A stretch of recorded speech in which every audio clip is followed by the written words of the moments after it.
Well, two students, one attending school in Hawaii, the other waiting to start classes in Egypt, both impacted by the crisis in Egypt. KITV4's Shane Enright spoke with one of the students and the family of the other and has their stories. Focusing on schoolwork is more difficult these days for Kapolei High School junior Yaya Galani.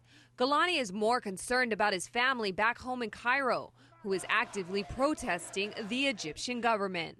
I wish I had been there with my brothers and sisters in the square and just to have the honor of being like one day I help Egypt be a better country.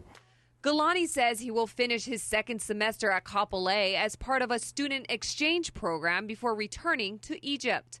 Until then, the 16-year-old says he is supporting the revolution through social networking sites. It's hard to just watch it and not to do something towards it.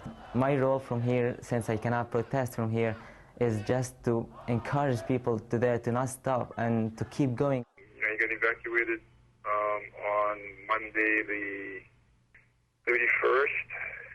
Butch Gima's 18-year-old son, Richard, is in the country of Oman, far from his home in Lanai.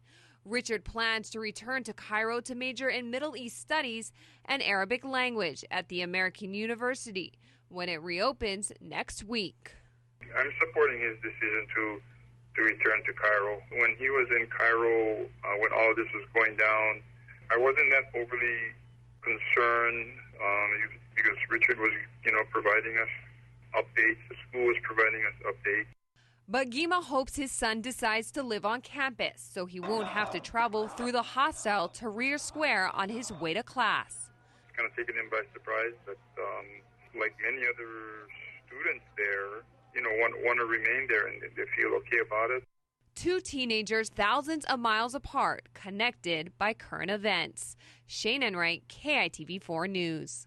Now, Butch Gima says his son is living with a host family in Oman and is staying in touch with him through email.